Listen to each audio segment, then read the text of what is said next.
Hola, bienvenido a pazcondios.com. Mi nombre es Felipe. Este es otro episodio de conversaciones sobre liderazgo y la iglesia. En este programa lo que hacemos es contestar las preguntas que ustedes mandan.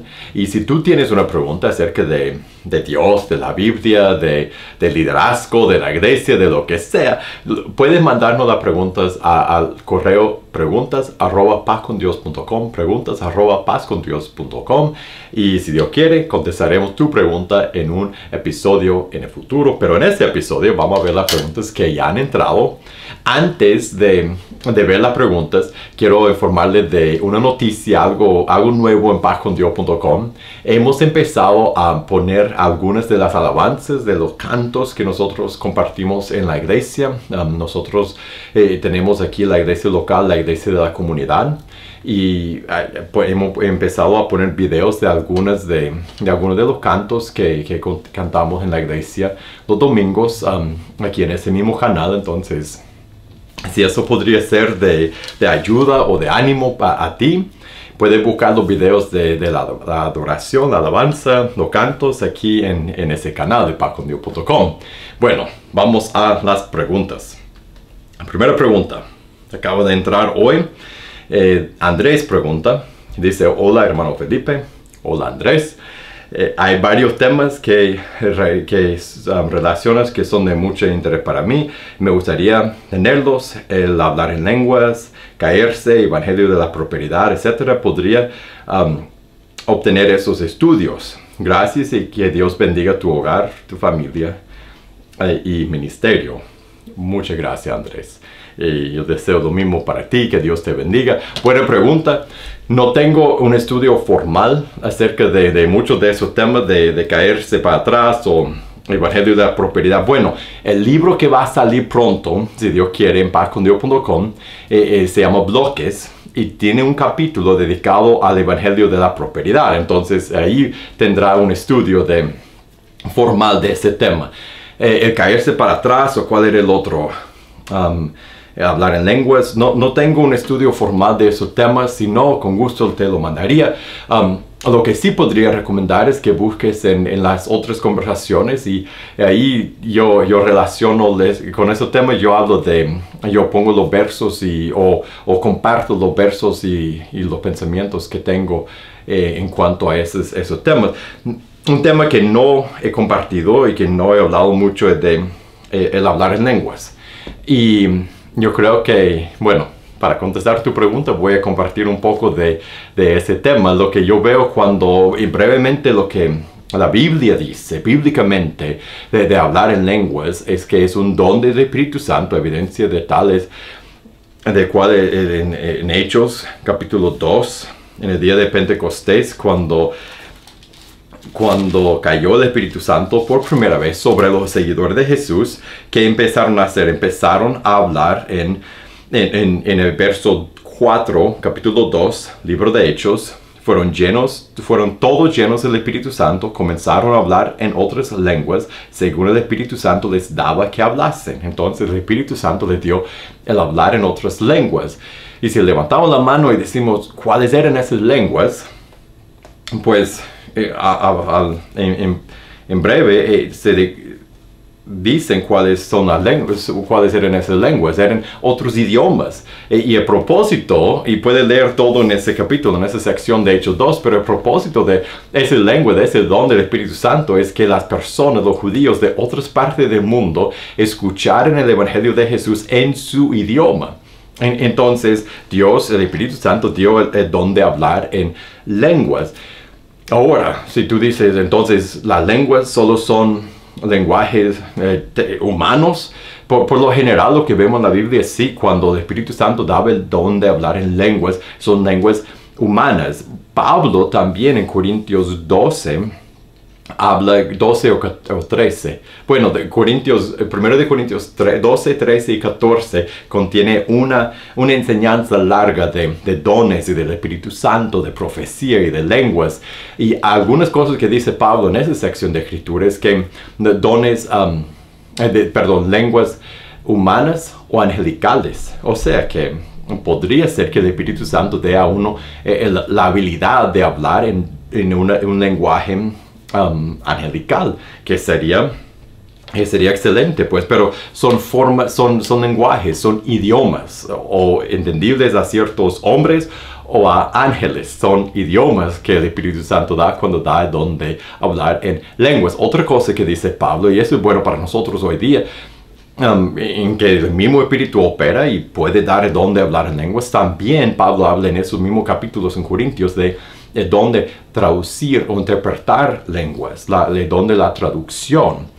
Y el Espíritu Santo da y puede dar el don según la necesidad. Esa es otra cosa que dice en Corintios, que el Espíritu Santo da esos dones, no solo lenguas, pero todos los dones que da, según la necesidad. O sea, que es para edificar el cuerpo de Cristo. Cuando alguien necesita hablar el Evangelio en otro idioma, entonces el Espíritu Santo puede y muchas veces da el don, la habilidad de hablar en ese idioma. Puede ser dado en un momento instantáneamente como en Hechos 2, o puede ser un proceso de aprendizaje humano combinado con el Espíritu Santo dando el don y la facilidad de hablar en ese idioma, pero también va acompañado a veces o en otras personas con el don de interpretar lenguas. Y Pablo dice en esa sección de Corintios que en la congregación, es preferible hablar profecía que lenguas,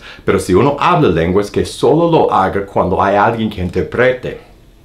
Y ahí es donde yo creo que la iglesia moderna, hay mucho que nosotros podemos aprender de la enseñanza de Pablo en cuanto a los dones y la profecía, pero una de las cosas más grandes que yo creo que nosotros deberíamos implementar es eso.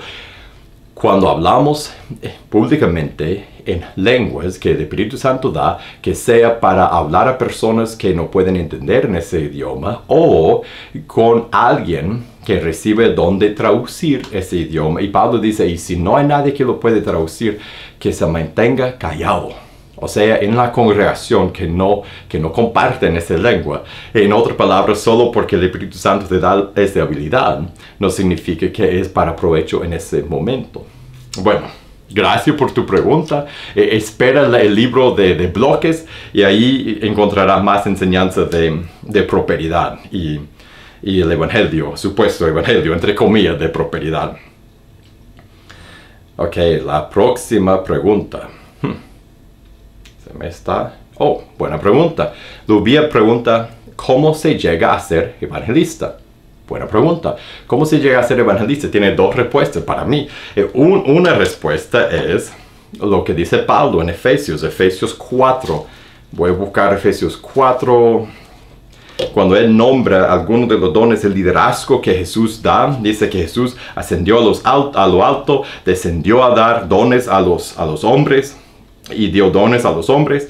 En el verso 11 dice, él mismo, ese es Jesús, constituyó a unos apóstoles, a otros profetas, a otros evangelistas y a otros pastores y maestros, a fin de perfeccionar a los santos para la obra del ministerio, para la edificación del cuerpo de Cristo. Yo creo, esa es mi interpretación y te voy a decir por qué la interpreto así, pero yo creo que cuando él dice la palabra evangelista ahí, en ese texto, muchas veces hoy día nosotros tomamos eso y lo interpretamos como el evangelismo es compartir el evangelio que es, pero pensamos que algunas personas tienen el don de hablar el evangelio y de hacer otros discípulos y los demás no tenemos ese don. Y yo creo que Pablo, porque ahí está hablando de dones de liderazgo, maestros, profetas, pastores, dice apóstoles, evangelistas.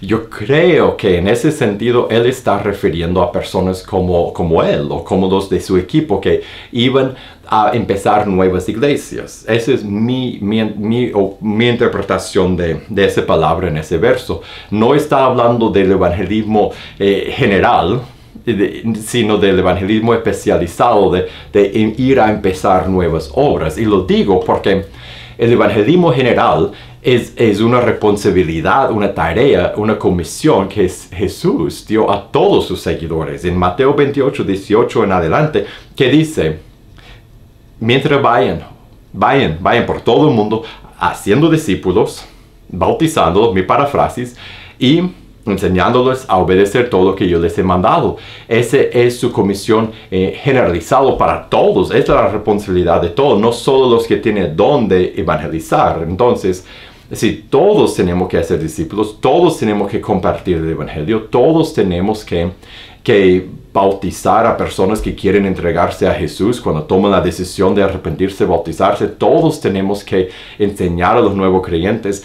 Esa es la enseñanza, la instrucción para todos. Entonces, los que tienen don de liderazgo de evangelista ha de ser algo más especificado. Y en esa lista lo que no veo es la persona que va y, bueno, apóstol es lo que inicia, pero también evangelista, lo que inician obras. Entonces, si tienes ese don de iniciar obras, tal vez con su pareja o como Priscila y Aquila, puede empezar una nueva obra, es de entrar en ese llamado, pero todos tenemos que ser evangelistas en el sentido de que todos tenemos que compartir el evangelio con otras personas, todos tenemos esa responsabilidad. Y la pregunta era cómo se llega a ser evangelista en el sentido generalizado de cumplir la gran comisión de evangelizar a otras personas. Se llega a ser evangelista cuando abrimos la boca y hablamos el evangelio, abrimos la Biblia y enseñamos el evangelio a otra persona, uno a uno, sentados en nuestro hogar, tomando un café, enseñando el evangelio a otros. Así todos podemos ser evangelistas. Buena pregunta, gracias. La siguiente pregunta.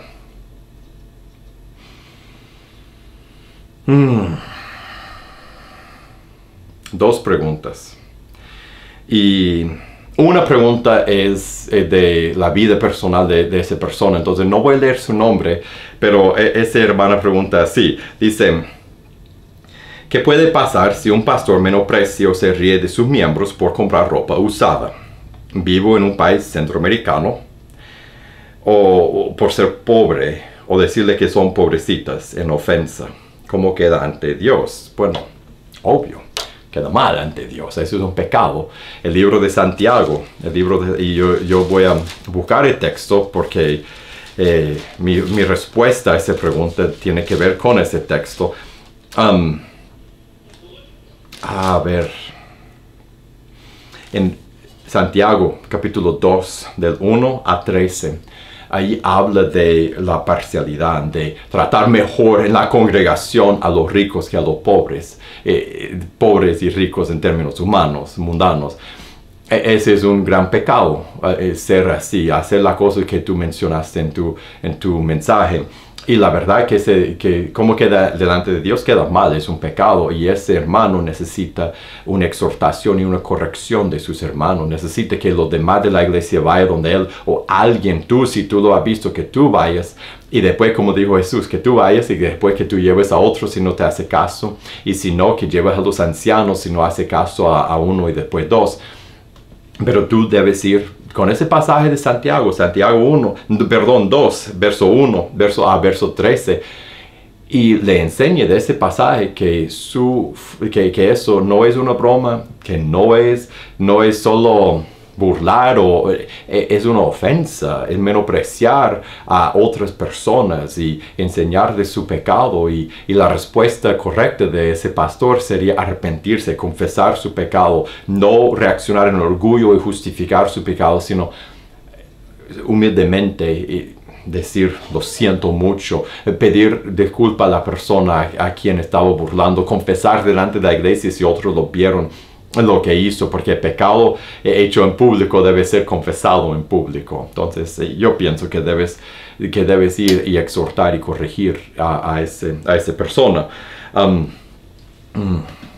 La segunda pregunta dice, tengo un nieto, ha crecido en el conocimiento de la palabra. A los 14 años aceptó a Jesús, ahora a los 16 ha tomado camino errado con pandilla, llega noche, no llega, le he dicho que lo voy a correr, que dice que no, que llega borracho, que llegue ni borracho ni con aliento alcohólico, no fuma droga ni cigarrillos, gracias a Dios.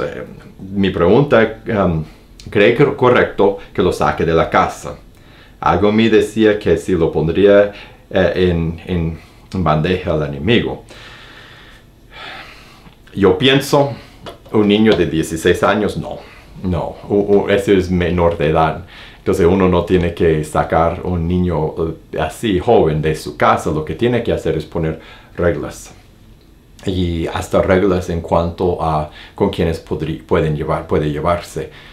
No solo no llegar fumado, tomado, sino no puede llevarte con esas personas porque yo sé a dónde te va a llevar y yo tengo la responsabilidad, viviendo en mi casa, yo tengo la responsabilidad por guiarte y no es una opción que te vaya de mi casa porque eres menor de edad y no es una opción que sigas en ese mal camino. Entonces la única opción es que tú dejes ese mal camino. Y ese es lo difícil de ser padre, aunque sea tu nieto, tú funcionas como padre y madre para ese niño. Lo difícil de ser padre o madre es de guiar, a veces a la fuerza, a veces guiar a pesar de lo que quiere el niño y decirle, no, tienes a la fuerza, eres menor de edad, tienes que obedecerme, no hay opción. Y guiar y trabajar y si tiene que buscar ayuda en la iglesia para que le aconseje al niño y buscar otros hermanos que le ayude, más que varón, que otros te ayuden con ese caso, pero no, sacarlo de la casa a esa edad es evitar la responsabilidad que Dios te ha dado. Si fuera mayor de edad, un adulto, ya eso sería otro tema, pero no, es que Dios te dé sabiduría y que te dé fuerza y que no aceptes, no dejes que el niño vaya por un mal camino mientras que está en tu casa. Es difícil, que Dios te ayude con eso. Otra pregunta. A ver, cuando aparecen.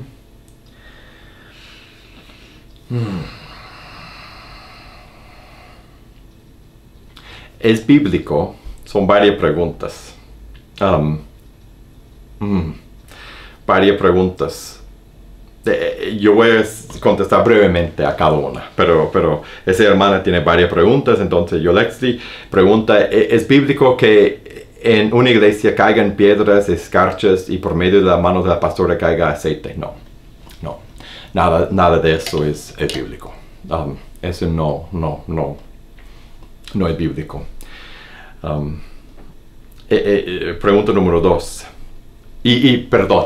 Y otra cosa que antes de contestar las demás preguntas, y eso es para todos, si tú escuchas algo en este canal y tú dices, así no es como lo practicamos en mi iglesia, o así no es lo que yo he siempre creído, o no estás de acuerdo, está bien. Puede ser uno que yo esté equivocado, o dos, puede ser que los dos podemos ver a la palabra, pero lo que te animo que hagas es que busques en la Biblia, no tomes mi palabra y tampoco tomes lo que siempre has hecho, lo que dicen otras personas.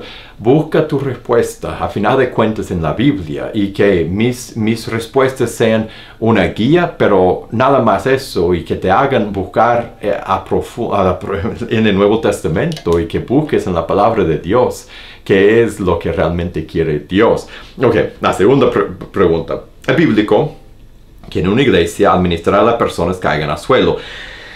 He hablado de eso en otros videos y no es bíblico. No es lo que pasaba en el Nuevo Testamento, no es lo que hacían los discípulos, no es lo que practicaban en la iglesia. No es bíblico. Es bíblico, pregunta número 3, que un cristiano tenga una enfermedad terminal y muera. Sí. No hay promesa que nosotros nunca nos vamos a enfermar y nunca vamos a morir. Y ahí está uno de los peligros del evangelio de la prosperidad. No nos prepara, y eso es algo, no lo digo yo, es algo que escuché hace tiempo de un predicador que se llama John Piper. Y él dijo algo y me ha quedado, y es muy cierto, que el evangelio de la prosperidad no prepara a los cristianos a enfrentar las dificultades de vivir en un mundo caído, en nuestro mundo, e enfrentar las realidades duras que vienen en el camino, porque nos dice, o no tienes suficiente fe, o te falló Dios. Y no es cierto, Todos los apóstoles murieron. y algunos de ellos, muchos de ellos murieron muertes horribles, sufrieron bastante. Pablo sufrió durante toda su vida. Nuestro Salvador fue asesinado en una cruz. Jesús dijo: en ese mundo habrán de sufrir, pero ten valor, yo he vencido al mundo. Habrán de sufrir, pero ten valor, yo he vencido al mundo. Juan 16:33. Entonces, los cristianos a diario, en ese momento, tal vez algunos están viendo eso. En todo el mundo hay cristianos que están sufriendo, que tienen enfermedades terminales o están sufriendo bajo persecución, y no es porque están afuera de la voluntad de Dios o porque no tienen suficiente fe, sino porque vivimos en un mundo caído, y la victoria que ganó Jesús en la cruz sobre este mundo es una victoria espiritual, y es una victoria que será realizada al final, cuando Él regrese y establece la nueva Jerusalén, los nuevos cielos y la nueva tierra. Hasta Apocalipsis 21, al final de la historia, cuando regresa Jesús, dice que no habrá tristeza, ni dolor, ni lágrima, porque bueno, del 1 al 8 de Apocalipsis 21 es el texto, y describe la nueva Jerusalén. Pero en esta vida actualmente vivimos en un mundo quebrado por el pecado y la rebeldía contra Dios. Y si no regresa Jesús, solo es cuestión de tiempo antes de que todos nosotros nos enfermemos y nuestro cuerpo fallece y pasamos de esta vida a la eterna. Buena pregunta. Ok. Me extendí mucho en eso. Cuarta pregunta. ¿Es bíblico que un cristiano use armas? No sé, depende por el motivo, depende por la razón, depende por su corazón y por lo que Dios, la Biblia no dice ni sí ni no. Jesús dijo antes de, cuando envió a sus discípulos, que no llevaran armas, que no llevaran espada, y después dijo: lleven espada, y Pedro dijo: tenemos uno, y él dijo: eso es suficiente. Nuestra guerra no es contra carne y sangre, sino contra huestes espirituales. Eso dice Pablo en Efesios 6. Personalmente, yo en este momento de mi vida, mi conciencia no me dejaría cargar armas para defenderme con fuerza, porque yo pienso que esa vida es algo pasajera, y para el cristiano preservar su vida no es tan importante, no debe ser tan importante como lo espiritual y salvar quizás hasta la persona que lo va a atacar. Pero allí la conciencia de cada uno, según la convicción que el Espíritu Santo le dé a cada uno, y que bases tú lo que haces, si lleves o no, si portes y no portes armas, que lo bases en la palabra de Dios y no solo en lo que tú piensas. Ese sería mi consejo. Pregunta número 5. ¿Es bíblico que a un pastor lo asesinen a tiro? Muchos cristianos mueren como mártires. Muchos han muerto. Los apóstoles, otra vez el Señor Jesús. El Evangelio de la prosperidad no nos prepara para enfrentar la persecución, porque nos dice que si sigues a Jesús y tienes suficiente fe, vas a tener tu mejor vida ahora, y esa no es la realidad. La mejor vida viene después para un cristiano. Y en esa vida, ¿qué dice Pablo? Todo lo que quieren vivir piadosamente padecerán persecución.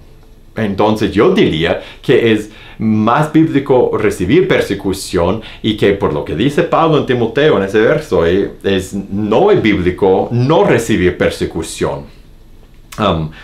Última pregunta en ese mensaje, y excelente pregunta, gracias por esas preguntas. En el 6, la sexta pregunta: ¿es bíblico que en una iglesia prediquen de diezmo y las ofrendas? Depende. Y nosotros debemos, hay mucha enseñanza acerca del dar, de ofrendar, de cuidar a los pobres, de dar. Pablo dice en Timoteo 5, si no me equivoco, que el obrero es digno de su salario, hablando de los líderes de la iglesia, de los ancianos y obispos, los pastores, los líderes de la iglesia. Eso, para mí, hablar de dar no es antibíblico, porque Pablo en sus cartas, él decía a las personas: preparen una ofrenda para aquellos en otra ciudad y lo vamos a llevar ahí. O en otras cartas él hablaba de cómo ellos lo habían cuidado, de cómo otros lo habían cuidado de él, o cómo él tenía suficiente pero lo mandaron más. Y es parte de lo que es la vida, de ser una familia, de ayudarnos mutuamente, y que prediquemos de diezmo, de ofrendas, mejor dicho, porque diezmo es un concepto del Antiguo Testamento. En el Nuevo Testamento no sale el concepto de diezmo como en el Antiguo Testamento. Quizás se menciona un par de veces en la enseñanza de Jesús, pero en las enseñanzas a los nuevos creyentes, bajo el nuevo pacto, no es diezmar, es ofrendar, es dar.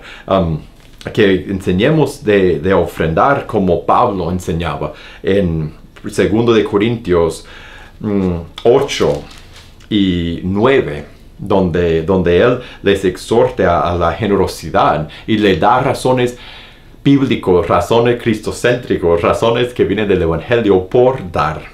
Entonces, predicar, enseñar, de ser generosos, de esa forma de cuidar a los que están trabajando y de cuidar a los pobres, es muy bíblico.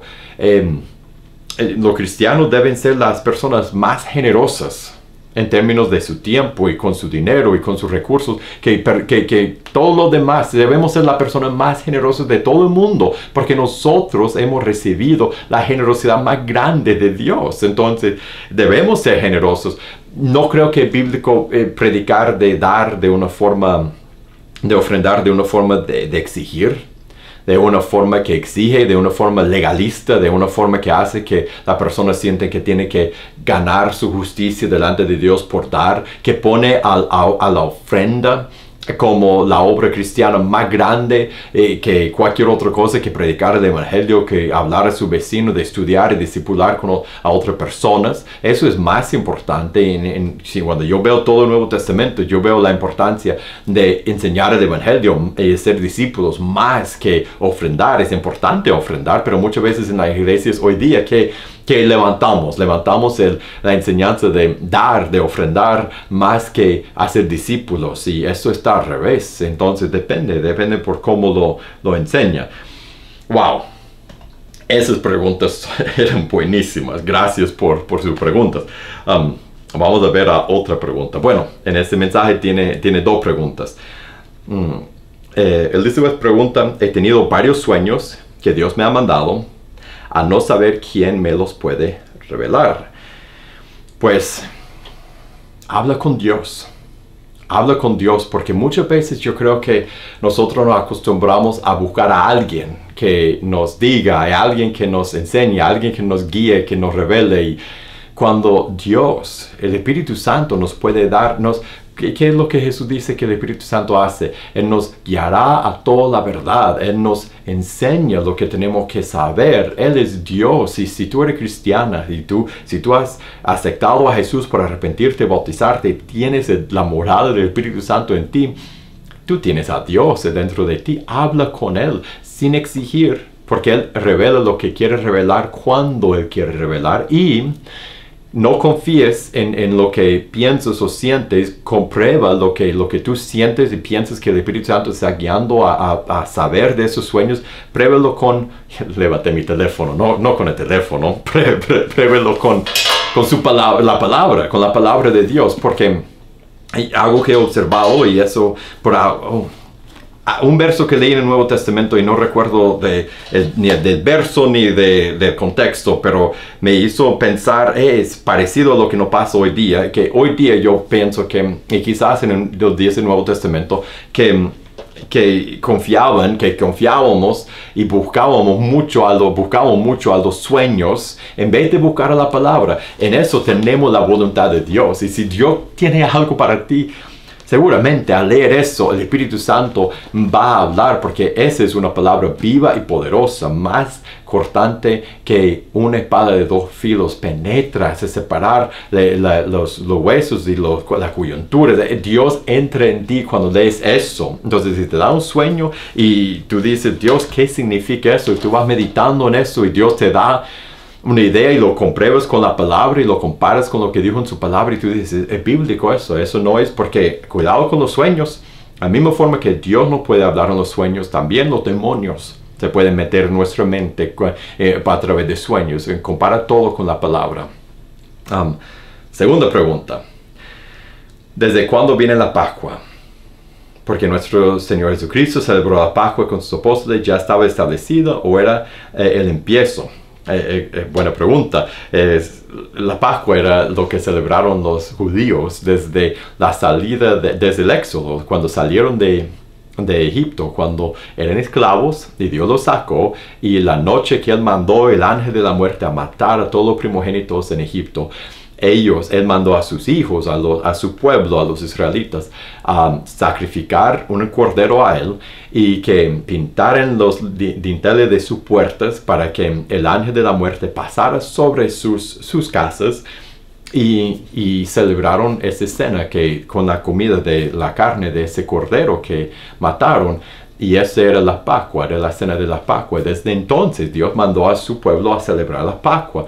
Y lo más interesante es que Jesús era el cumplimiento de ese cordero que fue matado por cada familia y su sangre usado para librarlos del ángel destructor que venía a matar a todos los primogénitos, y ellos escaparon con sus vidas gracias a la sangre de cordero que el ángel vio. Y pueden leer eso en la historia del éxodo de los israelitas de Egipto. Y después, recuerda lo que dice Juan el Bautista en Juan capítulo 1. Dice, ve pasar Jesús y dijo, Juan 1:29, el siguiente día vio Juan a Jesús que venía a él y dijo, he aquí el Cordero de Dios que quita el pecado del mundo. Jesús fue el cumplimiento del Cordero de la Pascua. Entonces, cuando Él come la cena de la Pascua con sus discípulos, es la última vez que la Pascua judía legítimamente fue celebrada, porque después de eso el verdadero Cordero de la Pascua fue ofrecido. Y Jesús estableció otra cena, y eso fue el pan y el jugo de la vid que tomaron sus hijos, sus hermanos, los nuevos creyentes en la nueva comunidad cristiana. Cuando tomamos la comunión y recordamos a Jesús, estamos recordando el Cordero verdadero de la Pascua, quien por su sangre Dios nos libra del pecado y de la muerte. Este es el significado de la Pascua, desde el éxodo de Egipto hasta Jesús y a nosotros hoy día. Vamos a ver cómo andamos con tiempo. Vamos a ver una pregunta más, y ustedes mandan tan buenas preguntas y por eso gracias, podemos parar toda la tarde, pero bueno, tenemos que terminar tarde o temprano. Oh, buena pregunta para terminar. Jaime pregunta, me encanta leer la Biblia, pero no sé cómo enseñar la palabra de Dios. Buena pregunta. Gracias, hermano, por mandarnos esa pregunta. Ok, me gusta leer la Biblia. Es cierto, todo podemos leer, o si no sabes leer, puedes pedir a alguien que te lea la palabra, o hay aplicaciones hasta en los teléfonos, el YouVersion, el app de la Biblia, tiene la voz, la Biblia grabada, y uno puede solo escuchar la palabra. Todos podemos escuchar o leer la palabra, pero enseñar es otra cosa. Y muchas veces hoy día nosotros ponemos a los que enseñan en otra categoría y pensamos, yo no podría hacer eso. Pero otra vez, al principio hablé de la gran comisión. ¿Qué dijo Jesús? Vayan por todo el mundo, hagan discípulos, bautizándolos en el nombre del Padre, Hijo y Espíritu Santo, enseñándoles a guardar todo lo que yo les he mandado. El trabajo verdadero y grande y principal de los creyentes. Y si tú eres creyente, los seguidores de Jesús, es de enseñar a otros. Tenemos todos, no el pastor, todos tenemos que saber enseñar la palabra. Entonces te voy a dar algo que si lo usas, permíteme, voy a agarrar algo que imprimimos para la iglesia. Ok, en la iglesia compartimos unos marcadores de libro, y son para poner en cualquier libro, pero pensando que las personas van a usarla para marcar su lugar en la palabra, en la Biblia. Hemos puesto 2 preguntas atrás, y las preguntas son esas. Después de leer algo, de lo que leí, qué significa y qué debo hacer. Entonces, ¿cómo enseñar la palabra? Usar esas 2 preguntas. Cualquier cristiano puede hacer eso. Puede decir, podríamos leer la Biblia juntos, podríamos estudiar el libro de Marcos, por ejemplo, o cualquier libro. Déjeme apagar eso. Ok. Podríamos leer el Evangelio de Juan.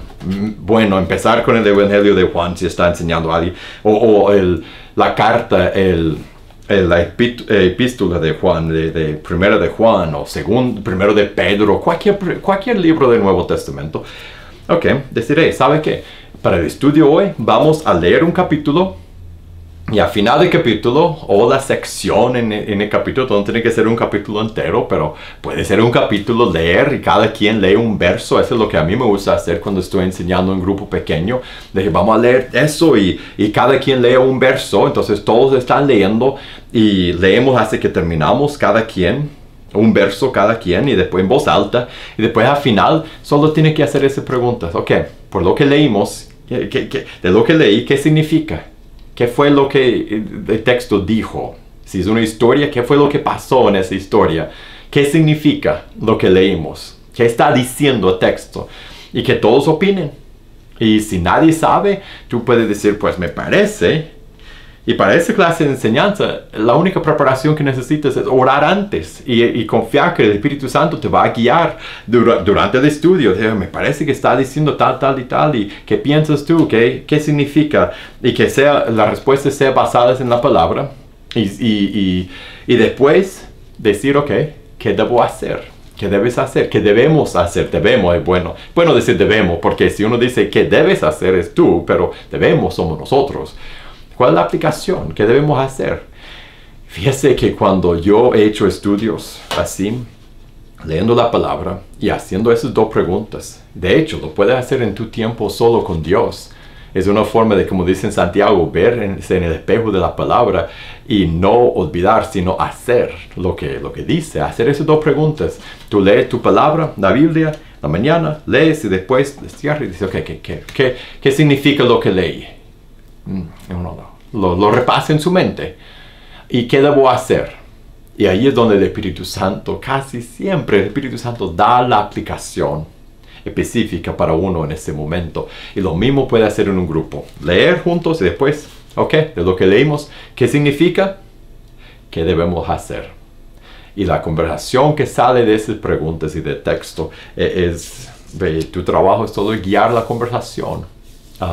Entonces, espero que eso sea de ayuda y que Dios, el Espíritu Santo, te dé mucho valor y mucha sabiduría y discernimiento al enseñar a otros y oportunidades para enseñar a otros. Bueno, gracias por las preguntas que me han enviado. Si no llegué a tu pregunta, lo siento.